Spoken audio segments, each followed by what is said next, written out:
Olá, você que gosta, você que ama, você que quer aprender a palavra de Deus. Hoje, mais uma aula para quem está começando agora o estudo da Bíblia, o estudo da teologia, o estudo das religiões.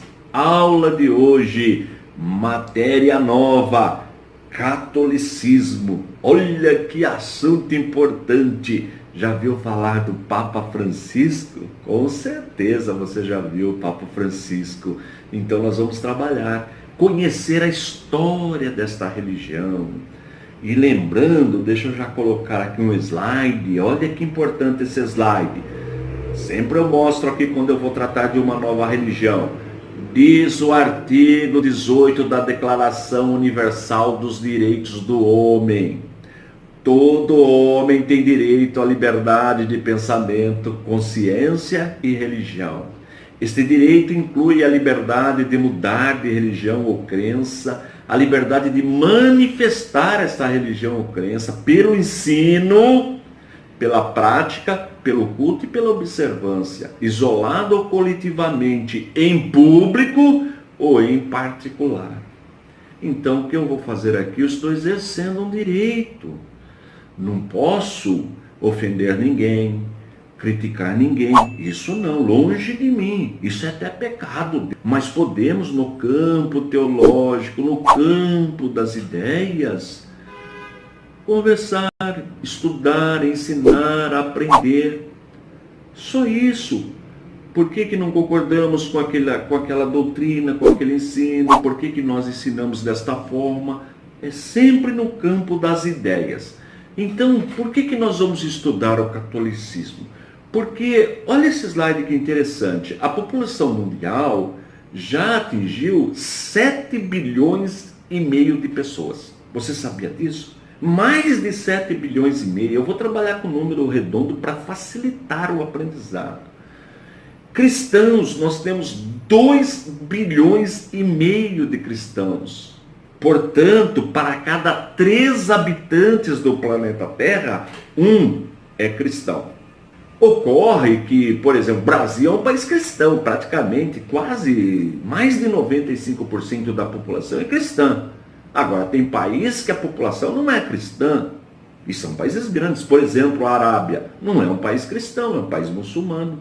O Irã não é um país cristão, é um país muçulmano. A Índia, maioria hinduísmo. Depende da concentração, mas estatisticamente isso não é real. Dos 7 bilhões e meio, para cada 3, um cristão. Só que eles não estão divididos de maneira igual no planeta, tá bom? Vamos lá. Bem, agora o que acontece? Dentro do cristianismo, dos 2 bilhões e meio de cristãos, nós temos 1,25 bilhão de católicos romanos, que tem como líder espiritual o Papa Francisco. Ortodoxos, aqueles que estão mais lá do lado do Oriente, a igreja ortodoxa, muito parecida com o catolicismo, nós vamos estudar ela também, 0,25 bilhão, ou seja, 250 milhões. Você vê que é um número bem menor que o catolicismo. E protestantes, olha, eu arredondei o número, tá? 1 bilhão, são números só para facilitar a didática aqui, mas é bem próximo disso. Então, 1 bilhão de protestantes. Os evangélicos estão aí dentro. Neopentecostal, igreja histórica, estão tudo dentro desse 1 bilhão aí, tá bom? 1 bilhão 250 milhões católicos, 250 milhões, ou 0,25 de 1 bilhão, ortodoxos e 1 bilhão de protestantes. Aí está embaixo aí o queijinho aí com os 3 grupos. Veja que o maior número, olha, 50% aqui são os católicos romanos. Tranquilão até aí?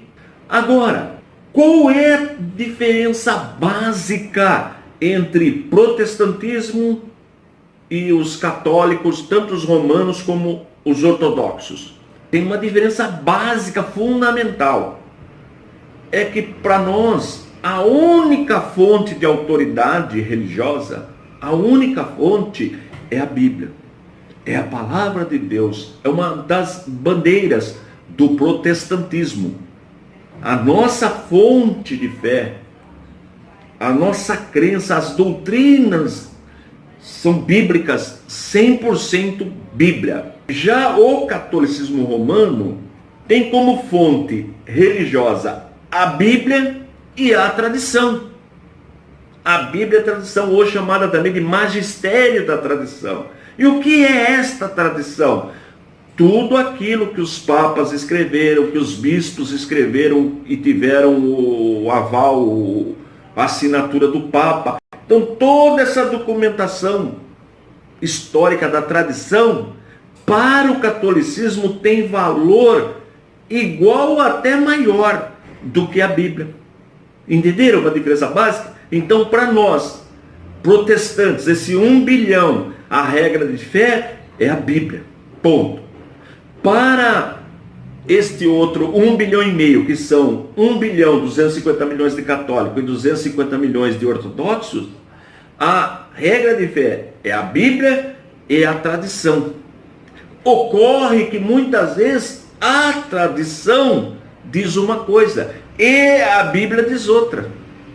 E é isso que nós vamos estudar nesta matéria. Olha que interessante. Então, se você tem um amigo católico, eu tenho amigos católicos, pessoas, eu conheço muita gente, pessoas de bem, pessoas piedosas, comprometidas com a ética, com a moral. Então, a nossa questão aqui é o aprendizado. Então, se você tem um amigo católico ou um familiar, passa o vídeo para ele assistir. Passa o link, fala, olha, professor Antônio vai dar um estudo mostrando a diferença entre catolicismo e igreja evangélica, que nós vamos pôr aqui tudo no pacote de protestantes. E a pessoa vai aprendendo, não concordou, olha esse ponto, será que é isso mesmo? Consulta o padre, consulta o líder da paróquia, pergunta para ele, olha, o professor falou isso, tem sentido? Então, o primeiro ponto de hoje, nós protestantes temos como regra de fé a Bíblia. A Igreja Católica, tanto a romana como a ortodoxa, tem como regra de fé a Bíblia e a tradição. E o que é tradição? São todos os escritos deixados pelos bispos e pelos papas, aprovado pela liderança da igreja, chamada de tradição. As verdades que Deus revelou acham-se na Sagrada Escritura e na tradição. Então as verdades, elas estão na Bíblia e na tradição. A tradição deve ter-se na mesma consideração e que se tenha a palavra de Deus contida na Sagrada Escritura. Mesmo peso. Tradição e Escritura. Para nós protestantes é só a Bíblia. Só as Escrituras. Sagradas Escrituras. Para o catolicismo não. Tem mais uma fonte aí. A tradição é a palavra de Deus não escrita, mas comunicada de viva voz por Jesus Cristo e pelos apóstolos, e que chegou sem alteração de século em século, por meio da igreja até nós. Está vendo? Então é isso que nós vamos estudar. Se ela chegou realmente sem alteração, vamos ver. Esse é o motivo da aula. Os ensinamentos da tradição acham-se principalmente nos decretos dos concílios, reunião com todos os bispos, nós vamos aprender os concílios, nos escritos dos santos padres, nos atos da Santa Sé, nas palavras e nos usos da Sagrada Liturgia. Está vendo? Está definindo o que é tradição, tá certo? A Igreja Católica. Resposta apologética. Vamos defender. Por que não concordamos? Então vou mostrar biblicamente, no campo teológico, por que nós não concordamos. Só isso. Sabemos que toda instituição possui suas tradições, usos e costumes. E que em alguns casos essa tradição é salutar, ela é importante, ela é fundamental. E isto está na Bíblia. Segunda carta que Paulo escreveu aos Tessalonicenses, no capítulo 2, verso 15. Então, irmãos, estáis firmes e retende as tradições que vos foram ensinadas, seja por palavra, seja por epístola nossa. Está vendo? Reter quer dizer absorver as tradições que eles ensinaram. Está vendo? Está defendendo, sem problema algum. Eu louvo-vos, irmãos, porque em tudo vos lembrais de mim. Retendes os preceitos. Preceito pode ser tradição, como vos entreguei. Concordamos, sem problema algum com a tradição. Todo mundo tem uma tradição, a igreja tem uma tradição, a denominação que você serve a Deus tem uma tradição, sem problema algum. Vamos em frente. No entanto, quando essa tradição das Sagradas Escrituras, ela deve ser rejeitada. Está vendo? Deve ser rejeitada. Lógico, se está contrariando a Bíblia, então vamos em frente. Primeira carta que Pedro escreveu, no primeiro capítulo, verso 18. Sabendo que não foi com coisas corruptíveis, como prata ou ouro, que fostes resgatados da vossa maneira de viver, que por tradição recebestes dos vossos pais. Está vendo aí a tradição?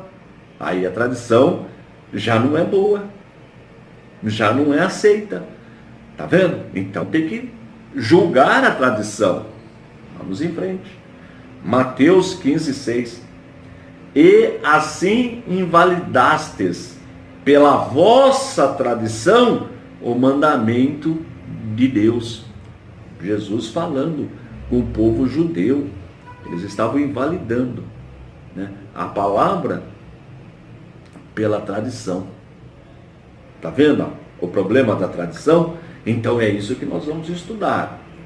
Gálatas 1 e 8, capítulo 1, verso 8. Mas, ainda que nós mesmos, um anjo do céu vos anuncie outro evangelho, além que vos já tenha anunciado, seja anátema, despreze, seja maldito, não lhe considere. Quer dizer que a tradição ela é boa, desde que ela não fira as Sagradas Escrituras.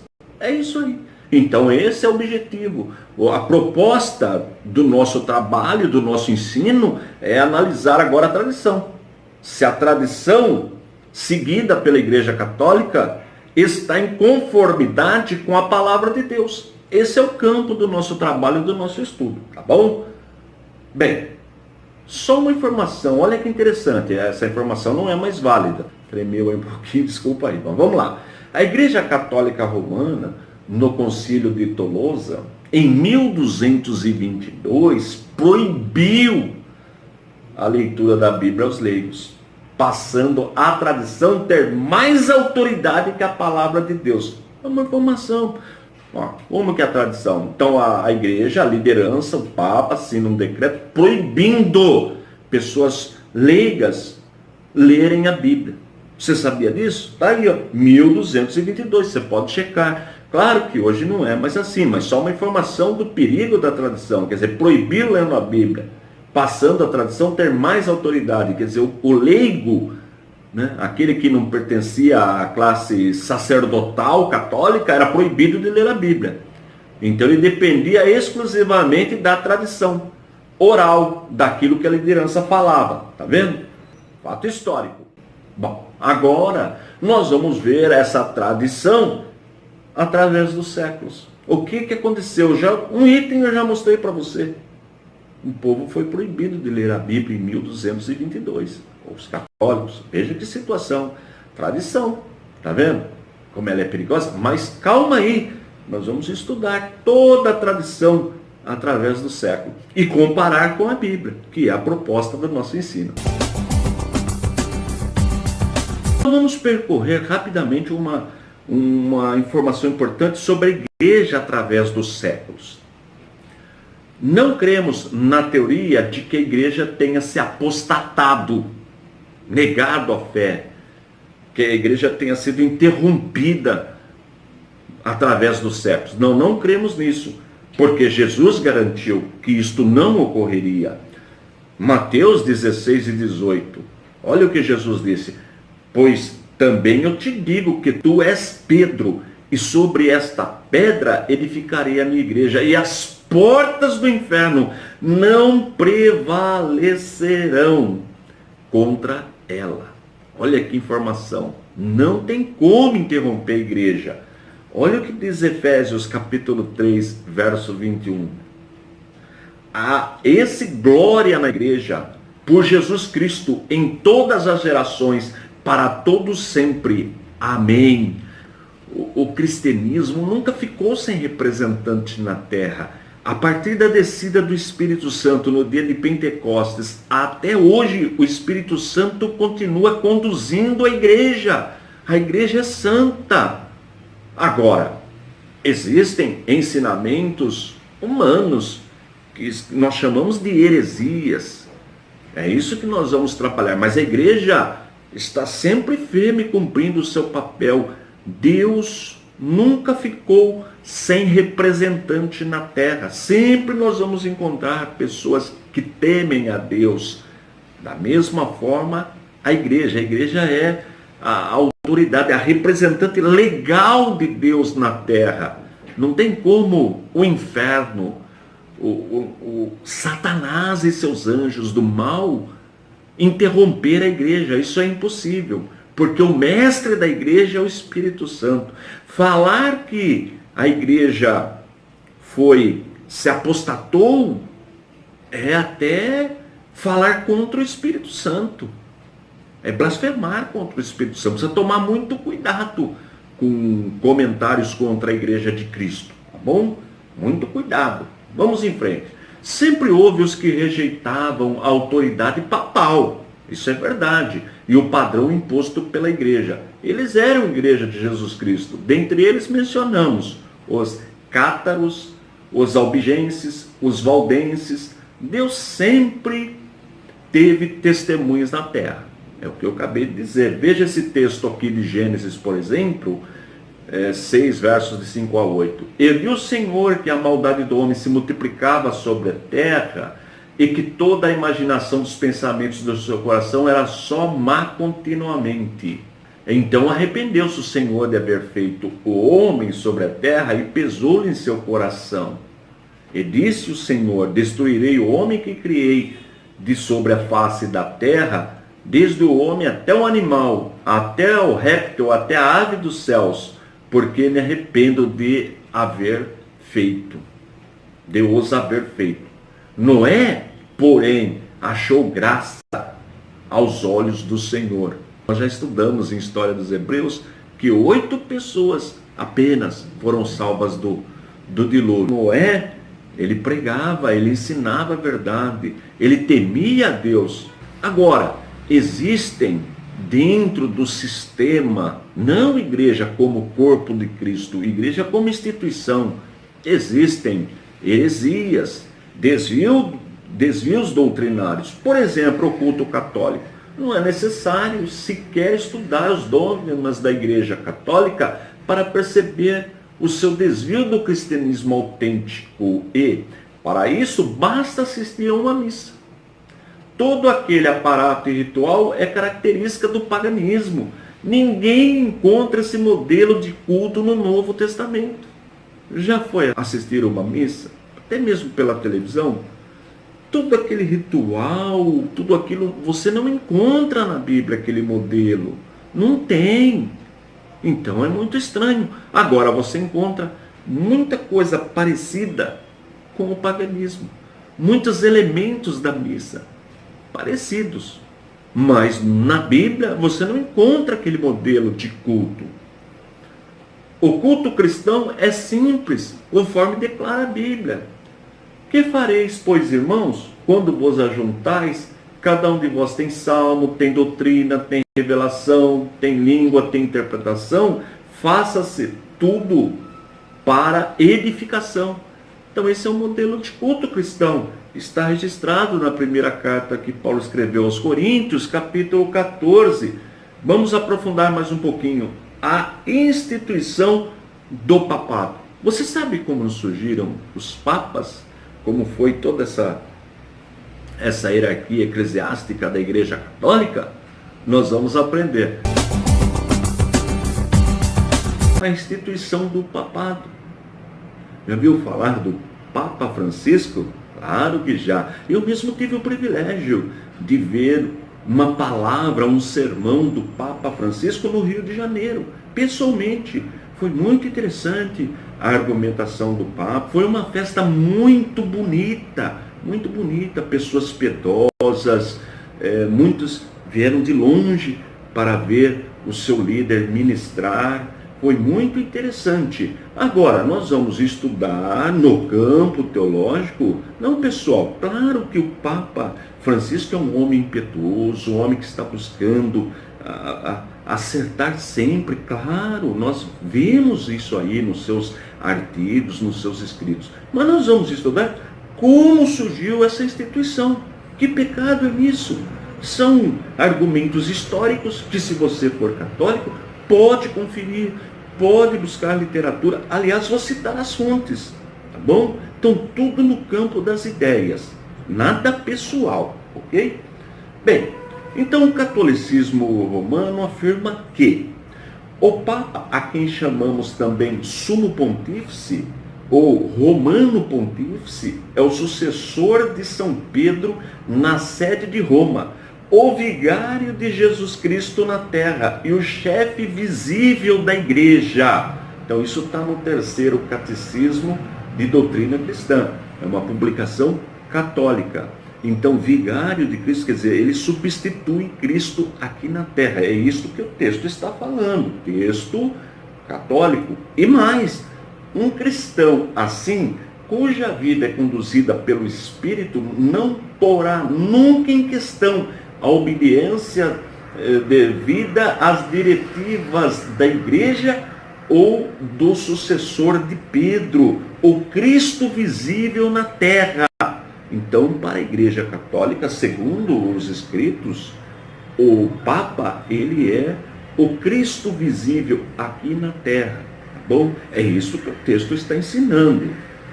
Porém, as seguintes expressões sobre o Papa contrariam a Bíblia.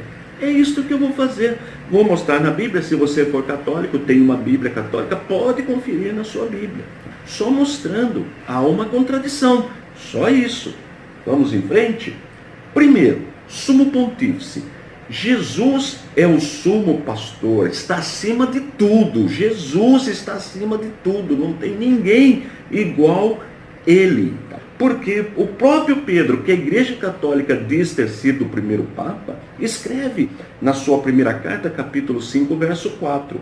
E, quando aparecer o sumo pastor, olha aí, alcançareis a incorruptível coroa da glória.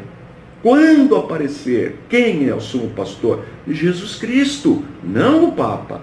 Vamos em frente? Segundo, é a ponte ou o caminho entre nós a Deus. É isso que o texto dizia, que eu li para você. Ocorre que a Bíblia, na primeira carta que Paulo escreve a Timóteo, capítulo 2, verso 5, nos ensina: porque há um só Deus, é um só mediador entre Deus e os homens, Jesus Cristo, homem. Está vendo? Então a Bíblia fala uma coisa, a tradição católica fala outra. É só esta a nossa abordagem. O vigário de Jesus é o Espírito Santo e não o Papa. Você sabia disso? É o que a Bíblia ensina. João 14, versículos de 16 a 18. Se pedirdes alguma coisa em meu nome, eu o farei. Se me amais, guardai os meus mandamentos. E eu rogarei ao Pai, e ele vos dará outro Consolador, para que fique convosco para sempre. Que é o Espírito Santo. Nós já estudamos sobre isso. Ele desceu no dia do Pentecostes e ficará com a igreja até o arrebatamento da igreja. Então, o substituto de Cristo na terra é o Espírito Santo. É o que a Bíblia fala, não o Papa. Chefe invisível da igreja é Jesus. O chefe invisível da igreja é Jesus. Um Cristo visível só pode ser um falso Cristo. Olha só que palavra dura, mas é a Bíblia que fala. Mateus 24, capítulo 24, de 23 a 24. Então, se alguém vos disser: eis que o Cristo está aqui ou ali, não lhe deis crédito. Porque surgirão falsos cristos e falsos profetas, e farão tão grandes sinais e prodígios que, se possível fora, enganariam até os escolhidos. Está vendo? Então, isso não é visível. O texto é claro. Pode consultar na sua Bíblia.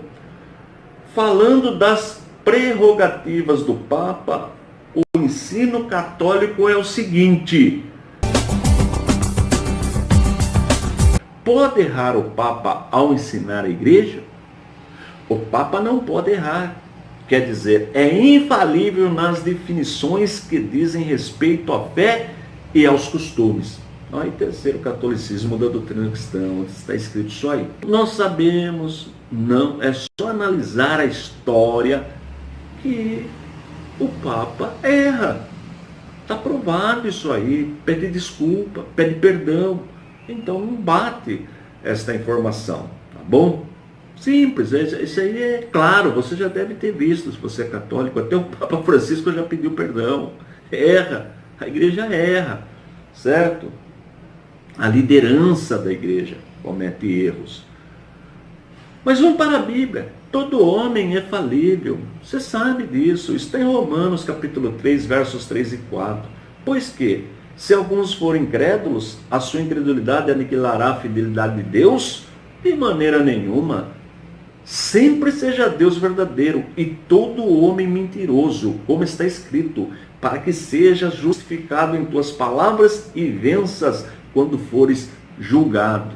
O texto é claro, mas vamos em frente. Mateus 23, capítulo 23, versos de 9 a 11. E a ninguém na terra chameis vosso Pai, porque um só é o vosso Pai, o que está nos céus. Nem vos chameis mestres, porque um só é o vosso mestre, que é o Cristo. O maior dentre vós será vosso servo. Então só Cristo é infalível, não é só Deus. O homem falha, independente da posição religiosa, o homem falha, é o que a Bíblia diz. Agora, para fazer estas bombásticas declarações, dizer que o Papa não erra, o Papa se vale da pessoa de Pedro. E ele cita a confissão de Pedro em Mateus 16, versos de 16 a 19. Então, a igreja, para defender que o Papa não erra, ela usa um texto bíblico. Vamos ver. E Simão Pedro, respondendo, disse: Tu és o Cristo, o Filho do Deus vivo.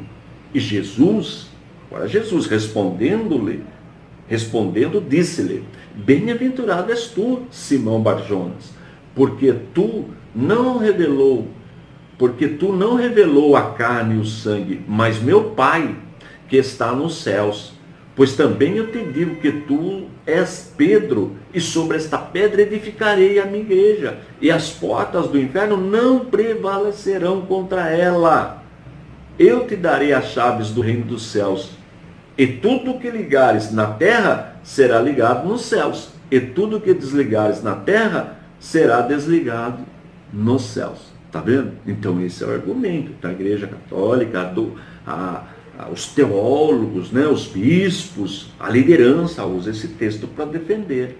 Bom, então dessa passagem a Igreja Católica derivou o seguinte raciocínio. Né? Pedro é a rocha sobre a qual a igreja está edificada. Ponto. Segundo, a ele foi dado o poder das chaves. E, portanto, só ele pode abrir a porta do reino dos céus, só ele pode ligar e desligar. Olha a argumentação. Pedro tornou-se o primeiro bispo de Roma e, com isto, distinguiu aquela cidade como centro do governo eclesiástico e espiritual, que deve reger todas as igrejas em toda parte. Certo? E, quarto, finalmente, por sucessão ininterrupta, toda a autoridade dada a Pedro foi conferida até nossos dias. A extensa linhagem de bispos e papas, todos vigários de Cristo sobre a terra. Lembra que nós já estudamos a questão do vigário, o substituto de Cristo na terra. Então os papas, né, nessa linhagem de sucessão, são substitutos de Cristo na terra. Então está aí o argumento católico. Então vamos analisar o texto, vamos verificar. Tu és Pedro e sobre esta pedra. Está vendo? Tu és Pedro e sobre esta pedra. Será que Jesus estava referindo a Pedro como a pedra fundamental da igreja, o fundamento da igreja, a pedra principal? Vamos examinar. Jesus afirmou que ele mesmo era a pedra. Então está em Mateus 21, verso 42. Disse-lhe Jesus: Nunca leste nas Escrituras? A pedra que os edificadores rejeitaram essa foi posta por cabeça do ângulo. Pelo Senhor foi feito isto. E é maravilhoso aos nossos olhos? Não, está aí falando. Perguntando quem é a pedra. Cristo, o texto é claro. Vamos em frente. O próprio Pedro identifica Jesus como a pedra. Pedro, Atos capítulo 4, versos de 11 a 12. Ele é a pedra que foi rejeitada por vós, os edificadores, o qual foi posto por cabeça de esquina. E em nenhum outro há salvação, porque também debaixo do céu nenhum outro nome há, dado entre os homens, pelo qual devamos ser salvos. Então quem é a pedra? Cristo. O texto é claro, o próprio Pedro está afirmando. O próprio Pedro identifica Jesus como a pedra. Então está aí. Primeira carta que Pedro escreveu, 2 versos 4 a 6. E, chegando-vos para ele, pedra viva, reprovada na verdade pelos homens, mas para com Deus eleita e preciosa. Então, quem é a pedra? Jesus. Não tem como discutir. Agora, quer aprofundar no assunto? Aí não dá para colocar tudo, mas peça a nossa coleção. Aí você vai ver lá, tem tudo detalhado, que não é assunto para quem está começando agora. É o suficiente, tá bom? Agora, o mariocentrismo católico romano, que nós chamamos de mariolatria, culto a Maria. Será que é bíblico o culto a Maria? Nós amamos Maria. Deixa eu deixar bem claro que nós evangélicos amamos Maria. O protestantismo ama Maria. Mas nós não prestamos culto a Maria. Só prestamos culto a Deus. Então é isso que nós vamos estudar. A Igreja Católica Apostólica Romana tributa a Maria, mãe de Jesus, vários títulos e honrarias que pertencem exclusivamente a Jesus Cristo. Você sabia disto? Vamos em frente? Bom, o que é cristocêntrico? Nós somos cristocêntricos. É ter Jesus Cristo como centro da fé, como a Bíblia Sagrada nos ensina. Ter a Jesus como único e suficiente Salvador, mediador, consolador. Então é assim que nós cremos. Agora, o que é mariocêntrico? É ter Maria como centro da fé, como mediadora, como consoladora, intercessora, advogada. É isto que nós não concordamos. E nós vamos mostrar na palavra de Deus por que nós não concordamos. E vamos mostrar também documentos da Igreja Católica, são documentos abertos, todos têm acesso, que dão a Maria estes títulos, estas honrarias. Então nós vamos ver o que a Bíblia diz e o que a tradição católica diz, o que o ensino católico diz. Pode ser o cristão cristocêntrico e mariocêntrico? Há esta possibilidade? Esta é a pergunta. Vamos verificar o que a Bíblia diz? Então Jesus diz em Mateus, está registrado em Mateus, capítulo 6, versículo 24. Se você for católico, você pode conferir na sua Bíblia. Ninguém pode servir a dois senhores, porque há de odiar um e amar o outro, ou se dedicará a um e desprezará o outro. Não podeis servir a Deus e a Mamon. Aí fala do dinheiro, da riqueza, mas pode ser substituído por qualquer outra coisa. Não dá para servir ao Senhor e a uma senhora, ou a dois senhores. É isto que Jesus está nos ensinando neste trecho da palavra de Deus. Agora, veja o que Paulo escreveu aos Coríntios, capítulo 8, versos 5 e 6. Pode conferir na sua Bíblia católica, é a mesma coisa. Por quê? Ainda que haja também alguns que se chamem deuses, quer no céu, quer na terra, como há muitos deuses e muitos senhores, todavia, para nós há um só Deus, o Pai de quem é tudo e para quem nós vivemos, um e um só Senhor, Jesus Cristo, pelo qual são todas as coisas e nós por Ele. Tá vendo? Só há um Senhor, só um. Tudo bem até aí? Vamos ver mais um texto? Atos capítulo 4, versículo 12. E nenhum outro há salvação, porque também debaixo do céu nenhum outro nome há, dado entre os homens, pelo qual devamos ser salvos. Está vendo? Só Jesus. Não existe um outro nome dado. Vamos ver aí, confirmando a primeira carta que Paulo escreveu a Timóteo, capítulo 2, versículo 5, porque há um só Deus e um só mediador entre Deus e os homens, Jesus Cristo, homem.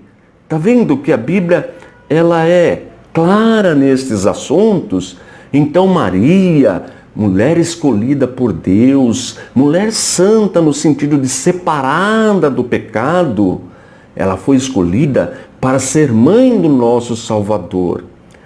E Jesus herdou de Maria a natureza humana sem o pecado, sem a culpa, porque Jesus foi concebido no ventre de Maria pelo Espírito Santo. Portanto, Jesus tem duas diferenças apenas de nós humanos. Ele nasceu sem pecado e ele foi tentado em tudo, mas não pecou. É isso que nós vamos aprofundar. Dogma da Igreja Romana sobre Maria. Aí que vem a tradição, o que a Igreja escreveu, os papas sobre Maria e o que a Bíblia ensina sobre Maria. É aí que nós vamos comparar se há ou não contradição nos dogmas católicos. Dogma é uma doutrina que não pode ser mudada. É isso que a Igreja ensina como dogma. E o ensino da Bíblia. Então nós vamos comparar o que a liderança católica escreveu, aquilo que foi oficializado, assinado pelo Papa, e comparar com a Bíblia, com a palavra de Deus. Só isso, tá bom? Isso não é falar mal de uma religião, não, é comparar as coisas, ok? Longe de mim falar mal das pessoas, não é esta nossa e nunca foi nossa proposta. Nós vamos comparar o que aquela, no caso, o catolicismo ensina oficialmente, documentos que todos têm acesso, com a palavra de Deus. Todo o material que eu apresento aqui é um material aberto, todos têm acesso, os documentos. Se você for católico, você pode consultar o seu líder, lá o padre, ou o ensinador, o professor, o bispo, ele vai confirmar o que eu estou falando. Dogma Maria, Mãe de Deus, Concílio de Éfeso, 431, o ano 431 depois de Cristo. Então veja, na verdade, a palavra foi interpretada errada. A palavra grega que apareceu nesse concílio foi a palavra Theotokos. Theo, Deus, tocos, dar à luz, parir. Então Maria deu à luz, pariu Deus, porque Jesus é 100% homem e 100% Deus. Mas ela não é mãe de Deus, ela só deu à luz. Tá vendo? Ela é mãe da natureza humana de Jesus. É isso que nós ensinamos. Portanto, mãe de Deus não, porque se ela fosse mãe de Deus, ela seria uma deusa. É verdade que Jesus é Deus, mas ela não é mãe da divindade. Ela é só mãe da natureza humana. Depois nós vamos aprofundar. E a Bíblia fala claramente, mãe de Jesus. Mateus, no primeiro capítulo, de 18 a 25. E aí eu pus o texto inteirinho aí para você ler. Eu não vou ler agora, que é o texto grande, mas está aí, você pode pausar o slide e ler. Mateus, no primeiro capítulo, 18 a 25, fala claramente, o texto é tranquilo, dizendo que ela deu à luz a uma criança chamada Jesus. Então Maria deu o quê? Gerou o quê? né? Jesus recebe de Maria a natureza humana, sem a culpa. Isso que é importante. E nós vamos ver porque isso é importante. Outro dogma: Maria sempre virgem. Ela teria se mantido nessa condição por toda a vida. Isso foi aceito no quarto século.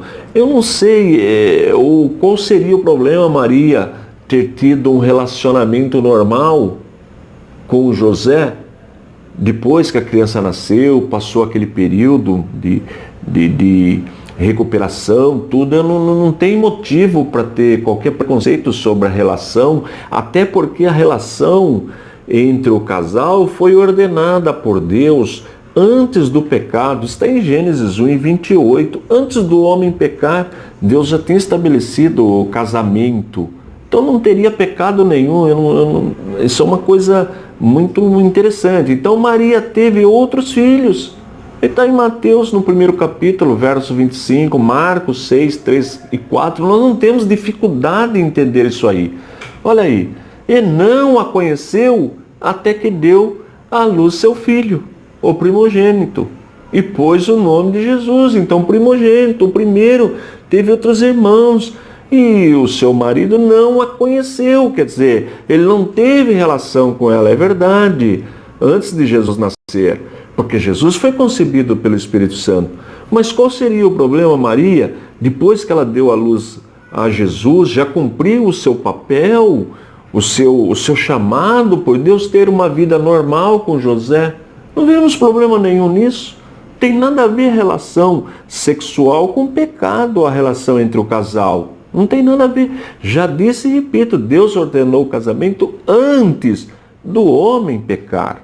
Vamos em frente. Marcos, capítulo 6, versos de 3 a 4. Não é este o carpinteiro, filho de Maria, irmão de Tiago, e de José, e de Judas, e de Simão? E não estão aqui conosco suas irmãs? Escandalizavam-se nele. E o texto é claro. Aí os católicos tentam colocar, não, mas eram primos. Não, qual é o problema deles serem irmãos? Irmãos de sangue de Jesus? Nenhum.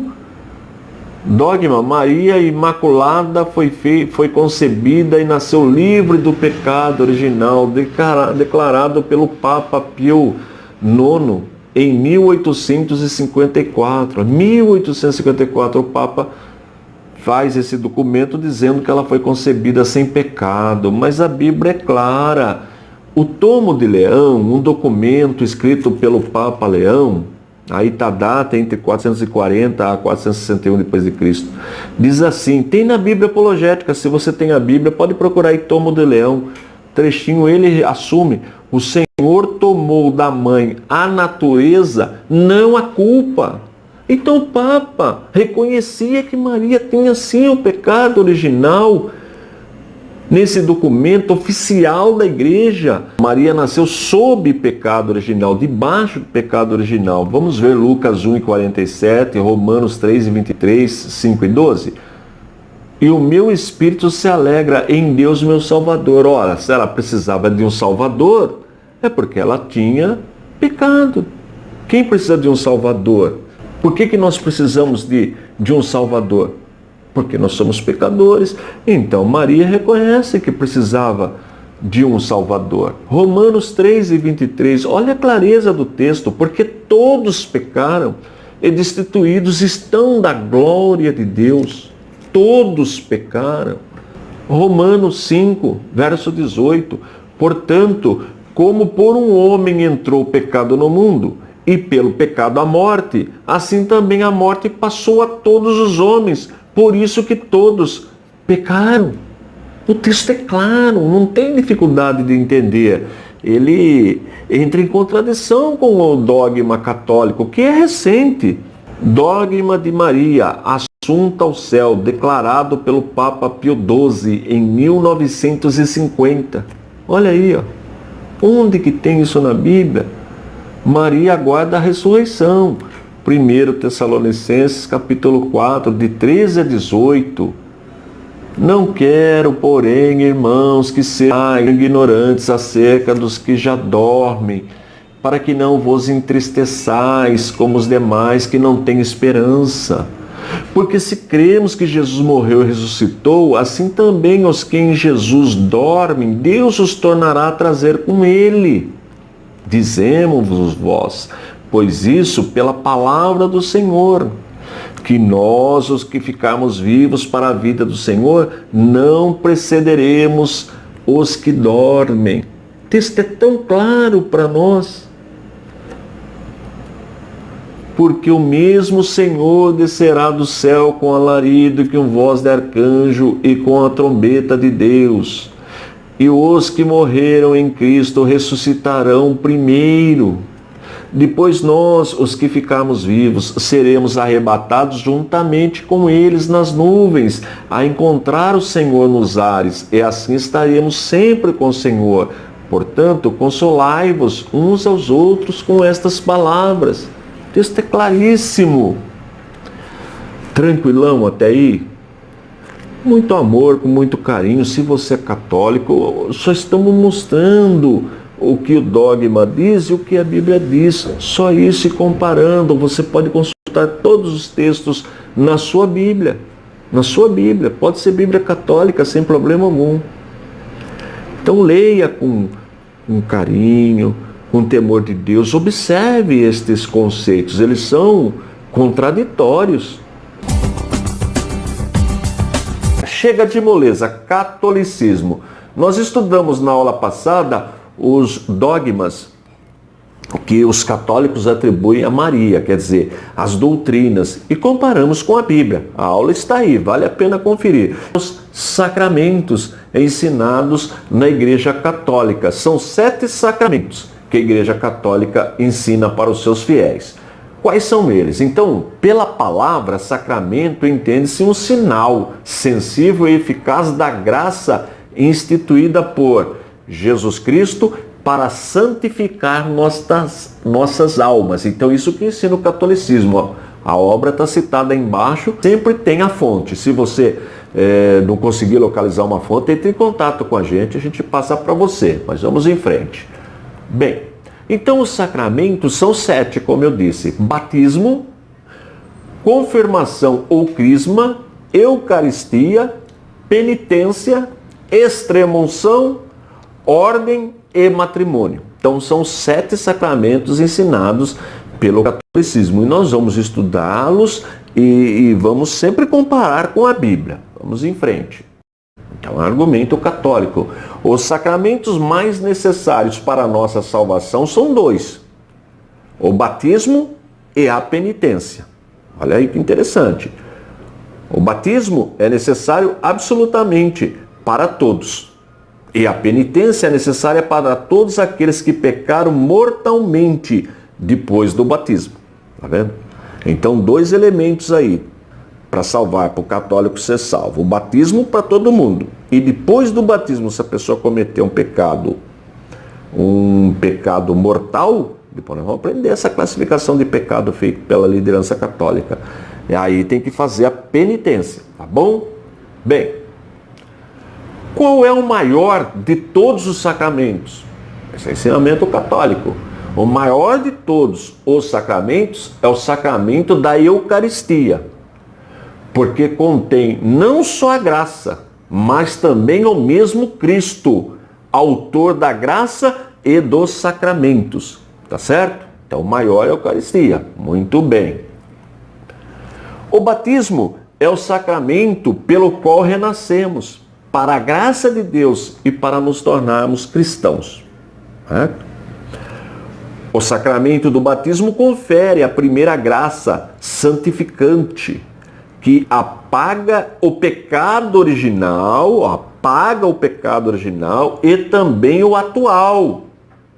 COA, perdoa toda pena por eles devida. Imprime o caráter cristão. Faz-nos filhos de Deus, membros da igreja e herdeiros do paraíso, e torna-nos capazes de receber os outros sacramentos. Então, o ensinamento católico até aí. Você não sabia? Pode conferir lá na sua comunidade, se você é católico, fala com o padre, com o bispo, com o professor, tá? Ele vai confirmar isso aí.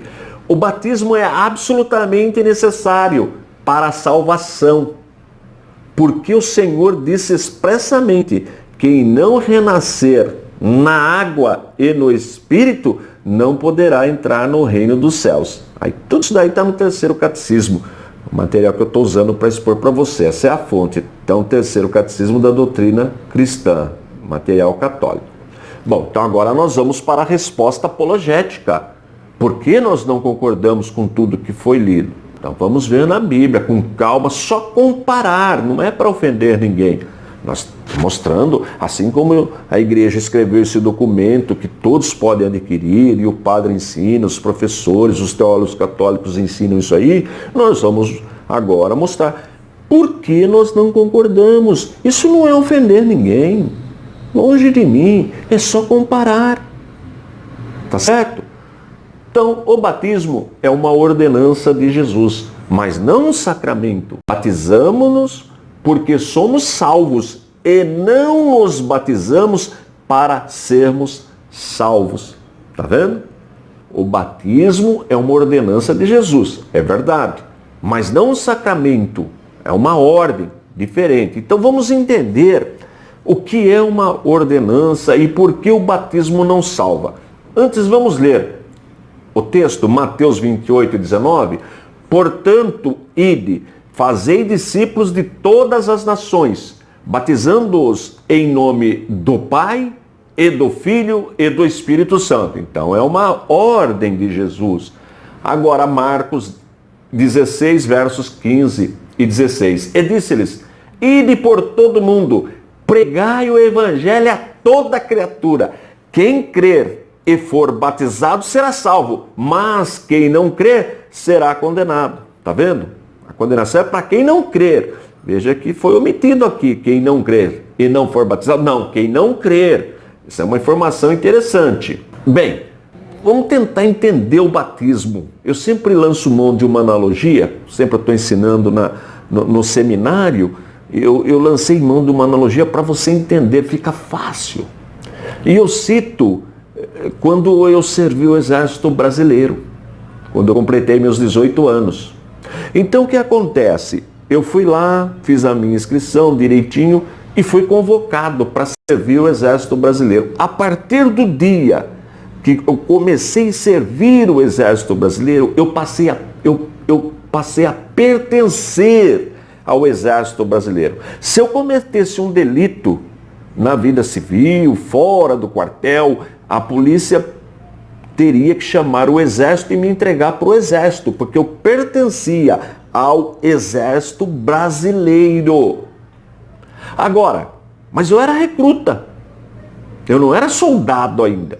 Agora, no dia 25 de agosto, dia do soldado, eu já tinha aprendido todas as normas do Exército, tudo direitinho. Então, tem o juramento. É uma reunião aberta, pública. Os familiares, os amigos, enfim, convidei bastante gente, principalmente minha família, para participar daquele evento. 25 de agosto, dia do soldado. E naquele dia eu fiz um juramento que, se necessário fosse, eu morreria para defender a nossa pátria. Um juramento público. Tá vendo que interessante? Mas eu já era do Exército, eu já pertencia ao Exército Brasileiro. Naquele dia eu só fiz uma confissão pública. Esse é o batismo. Então, eu já tive um encontro com Cristo, Ele já me salvou, o Espírito Santo já impactou a minha vida com a palavra de Deus. Então eu aceitei a palavra de Deus. Eu nasci de novo, eu já passo a pertencer à igreja, ao corpo místico de Cristo.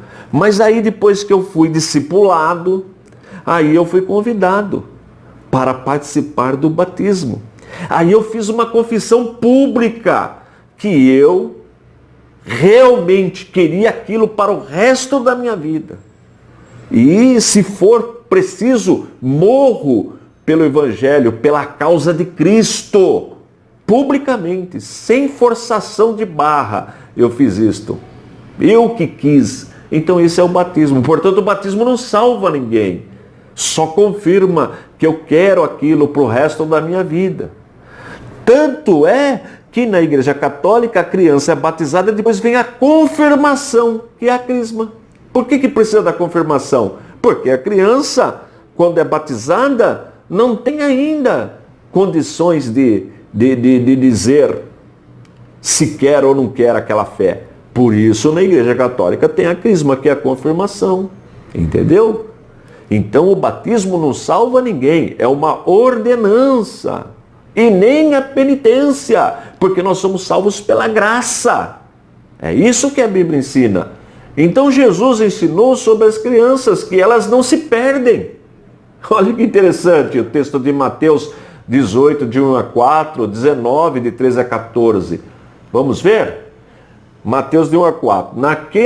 18, de 1 a 4. Naquela mesma hora chegaram os discípulos ao pé de Jesus, dizendo: quem é o maior no reino dos céus? Olha que pergunta interessante. E Jesus chamando o menino, o pôs no meio deles. E disse, chamando o menino, pôs no meio dele, e disse: em verdade vos digo que, se não vos converterdes e não vos fizerdes como meninos, de modo algum entrareis no reino dos céus. Portanto, aquele que se tornar humilde como este menino, esse é o maior no reino dos céus. Está vendo? Não tem condenação, a criança é inocente. Entendeu o que é o batismo? O batismo não é sacramento, é uma ordenança. Uma ordenança. Muitas pessoas não têm a salvação e não há tempo do batismo. Um exemplo, o ladrão arrependido na cruz do Calvário. O ladrão, nós encontramos ali 2, mas um se arrependeu. E ele adquiriu a salvação e não foi batizado, porque não houve tempo. Portanto, batismo não salva ninguém. Por isso que nós não concordamos com este sacramento católico. Não concordamos. Mostrei na Bíblia. Agora, você pode concordar comigo ou não. Eu mostrei na Bíblia. E você pode conferir na sua Bíblia. Não importa se a sua Bíblia seja católica, você pode conferir aí, tá bom? Catolicismo, os sacramentos. São 7 os sacramentos da Igreja Católica. Nós já estudamos a questão da tradição, a questão de Maria, né? As aulas estão aí, no playlist. E agora nós estamos no sacramento. Então são 7, batismo, confirmação ou crisma, eucaristia, penitência, extremunção, ordem e matrimônio. Nós vamos estudar todos eles. Então, concluindo o batismo. Concluindo, porque eu comecei a falar do batismo na aula anterior. Atos capítulo 16, versos 30 e 31. E, tirando-os para fora, disse: Senhores, que é necessário que eu faça para me salvar?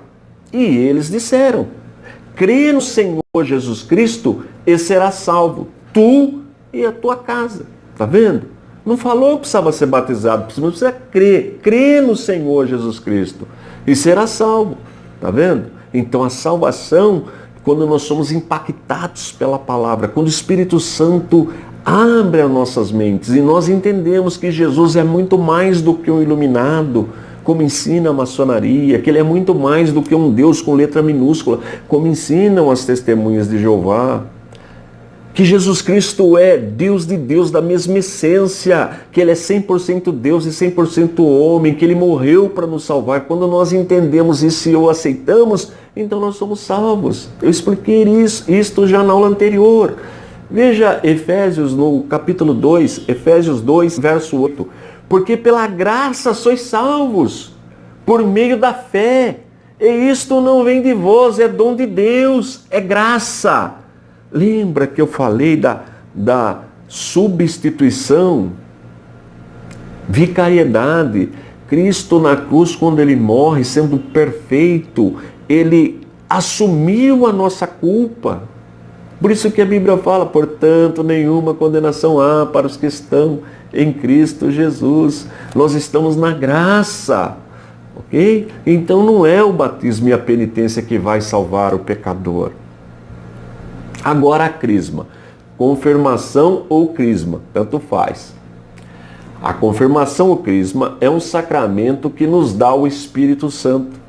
Imprime na nossa alma o caráter de soldados de Cristo e nos faz perfeitos cristãos. Então isso aí está no terceiro catecismo de doutrina cristã, para quem quer a fonte. Então, resposta apologética, resposta de defesa. O Espírito Santo é dado ao que aceita o Senhor Jesus como Salvador. Tem todas as referências para você conferir na sua Bíblia. Não importa se a sua Bíblia é católica, evangélica, pode conferir. Dá um pause aí e confira. E não a incrédulos. Como confirmar o batismo de alguém que não foi biblicamente? Como confirmar o batismo de alguém que não foi biblicamente batizado? A fé precede o batismo. Atos 8, de 36 a 38. E o batismo precede a fé. Uma criança recém-nascida não tem condições de crer e confessar Jesus como Salvador. Daí na Igreja Católica até a confirmação, a crisma, que a criança é inocente. Ela não tem condições de decidir nada, tá bom? Bem, então vamos ver o que diz João, capítulo 16, versos 7 e 8. Todavia digo-vos a verdade, que vos convém que eu vá. Porque se eu não for, o Consolador não virá a vós, mas quando eu for, vou-lo enviarei. E quando ele vier, convencerá o mundo do pecado e da justiça e do juízo. Está vendo o Espírito Santo, quando ele veio? Quando nasceu a igreja, depois da ascensão de Jesus, no dia de Pentecostes, o Espírito Santo desceu e ele habita na igreja e ficará com a igreja até o arrebatamento da igreja. Então todo crente, todo salvo tem o Espírito Santo. Tá bom? Eucaristia, olha, esse assunto é muito importante. Vamos para a Eucaristia agora. Ensinando sobre a Eucaristia, diz a Igreja Católica. A Eucaristia é um sacramento que, pela admirável conversão de toda a substância do pão no corpo de Jesus Cristo e de toda a substância do vinho no seu precioso sangue, contém verdadeira, real e substancialmente o corpo, sangue, alma e divindade do mesmo Jesus Cristo nosso Senhor, debaixo das espécies de pão e de vinho, para ser nosso alimento espiritual. Então, isso é um documento católico que eu estou falando, né? Então, ensina que na Eucaristia está o mesmo Jesus Cristo que está no céu. Esclarece ainda que essa mudança conhecida como transubstanciação ocorre no ato em que o sacerdote, na Santa Missa, pronuncia as palavras de consagração. Isto é o meu corpo, este é o meu sangue. Tá vendo? Então, ensinamento católico. Deve-se adorar a Eucaristia. A Eucaristia deve ser adorada por todos, porque ela contém verdadeira, real e substancialmente o mesmo Jesus Cristo, nosso Senhor. Aí vem a fonte, tá? Para você conferir. Então, o católico deve adorar a hóstia, é o que está ensinando aí, né? Por quê? Porque, segundo o ensinamento da Igreja Católica, ocorre a transubstanciação. Ou seja, quando o padre ele consagra a hóstia, ela se transforma realmente no corpo e no sangue de Cristo. Esta é a doutrina que a Igreja Católica ensina. Então vamos para a resposta de defesa, a resposta apologética. Essa doutrina é contrária ao bom senso e ao testemunho dos sentidos. O bom senso não pode admitir que o pão e o vinho oferecidos pelo Senhor aos seus discípulos na ceia fossem a sua própria carne e o seu sangue, ao mesmo tempo em que permanecia em pé diante deles vivo, em carne e osso. Qualquer pessoa, não precisa estudar teologia. Qualquer pessoa que vê o quadro da ceia, vê os escritos, não tem sentido achar que na hora que Jesus orou ali, pelo pão e pelo vinho, que ele estava ceando com seus discípulos, aquilo transformou no seu sangue e no seu corpo. É questão de bom senso. Jesus, segundo o seu costume, empregou uma linguagem simbólica, que queria dizer, este pão que parti representa meu corpo, que vai ser partido por vossos pecados. O vinho, neste cálice, representa meu sangue, que vai ser derramado para pagar os vossos pecados. Não há ninguém de mediano bom senso que compreenda no sentido literal estas expressões simbólicas do Salvador. Eu sou a porta, eu sou a videira, eu sou o caminho. São linguagens figuradas, qualquer pessoa entende isso daí. Mesma coisa na ceia. A razão humana não pode admitir tampouco o pensamento de que o corpo de Jesus, tal qual se apresenta no céu, aí está aí a referência, Lucas 24, 39, Filipenses 2 e 20, só conferir na sua Bíblia. Esteja nos elementos da ceia. Como se admitir que Jesus desça aos altares romanistas revestido de corpo que teve sobre a terra e se deixe prender nos altares católicos? Como assimilar isso? Não dá. A ceia é uma ordenança e não Eucaristia. Era usado pão e não hóstia. É um memorial, como se lê em 1 aos Coríntios 11, verso 25 e 26. O Senhor Jesus usou muitas palavras de forma figurada. Eu sou a luz do mundo, João 8 e 12. Eu sou a porta, João 10 e 9. Eu sou a videira verdadeira, João 15 e 1. Jesus chamou na última ceia os elementos de pão e vinho, sem dar qualquer motivo para se crer na transubstanciação, que ele se transformava naqueles elementos. É isso que significa essa palavra, transubstanciação, que quando o padre consagra a hóstia, ela se transforma no corpo e no sangue de Jesus, literalmente. Não tem sentido. Adorar a Eucaristia é um ato de idolatria. Sabia disso? Mas você que é católico, com muito carinho, pesquise o assunto. Procure na Bíblia. Não tem esse elemento, esse ensino nas Sagradas Escrituras. Tá? Na sua Bíblia, examine com muito carinho. Na próxima aula, nós vamos estudar a penitência. Precisa fazer penitência para ser salvo? É isso que nós vamos estudar na próxima aula. Não vai perder. E se você tem um amigo católico, passe para ele o link. Eu vou deixar aí embaixo para ele ir estudando e verificando. Tá bom? Olha, grande milagre, hein? Estou falando em toda a aula. Passamos o mês de janeiro, mais de 125 mil pessoas acessaram o nosso site. Olha que milagre. O canal, esse canal de ensino, mais de 8 milhões de acessos. E já passamos de 63 mil inscritos no canal. Olha que milagre Deus está operando na área do ensino. Isto também porque você tem me ajudado. Você faz parte desse ministério que tem como objetivo primordial o ensino da poderosa, da genuína palavra de Deus. Então continue me ajudando. Copie o link, cole no teu WhatsApp e envie para o máximo de pessoas que você puder. Com certeza você tem um amigo que você gostaria que assistisse a aula. Vou deixar aí o link, já disse, dá um toque aí se você não é inscrito. Assim, todo dia eu subo a aula, você é avisado. E dá um toque no sininho, né, para ser avisado, tá bom? Tô indo embora, forte abraço. E fique na paz de nosso Senhor e Salvador Jesus Cristo.